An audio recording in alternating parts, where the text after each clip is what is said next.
Hey, Rick Burris here for You Keep Shooting, substituting for the great Brian F. Peterson. Today I'm going to teach you a new piece of math. I know. We're artists, most of us, and we don't like math, but this is something that you will either live or die by. I promise. Let me tell you a story.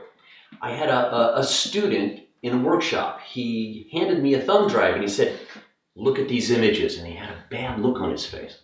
And I said, "What is it?" And he goes, "I went on Safari and I've got 1,400 images on this thumb drive and none of them are in focus." That's what he told me. What? He went on. He said, "I bought a new fancy DSLR camera." He did. He went out and he spent money on a big 500 millimeter lens, very expensive. He did. He bought a teleconverter to multiply that 500 by 1.5. So he had a 750 millimeter kit lens on Safari.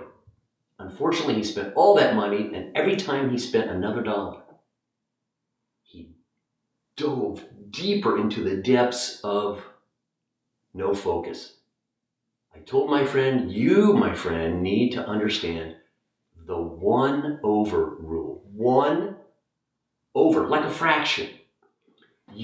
When you are hand holding your camera, not a tripod, when you're hand holding, you have to compensate for your movement. Your subject, the lion, the elephant, may or may not be moving. It probably is, but I'm not talking about that. I'm talking about you. You are moving, and as you're moving, your camera has to compensate for your body's movement. Let me give you an example. Here, I'm going to hold this red Sharpie marker on the tip of my nose. I want you to notice the movement of the tip. That was exciting. That's like 75 millimeter. Okay, let's do a long lens. Let's do 750 millimeters, shall we? We paid the money. I don't know, but maybe only you experts can see any movement at all.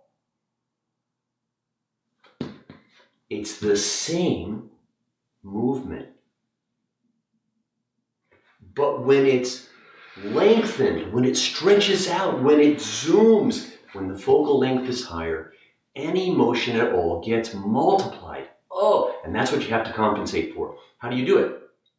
Your shutter speed has to be 1/over your focal length to compensate for your movement. What's my focal length? Well, grab your camera, look at the top of your lens, and there are all those numbers, right? 24 mm. Well, that's 24 millimeters focal length. 50 millimeters. 300 millimeters. In my friend's case, 750 millimeters all told. He could not shoot at less than 1/750th of a second. Otherwise, there would be motion blur. Not focus or out of focus. That wasn't his issue. It was motion blur. Now, I've just made a very interesting distinction between focus and blur, but for now, you know what I mean. His images were all blurry because he had not compensated for the movement of 750 millimeters. That's the rule. When you're hand holding, you have to shoot at 1/over your focal length. We'll unpack that. But for now, hey, what would the great Brian F. Peterson say? He'd say, you're going to learn this by you keep shooting.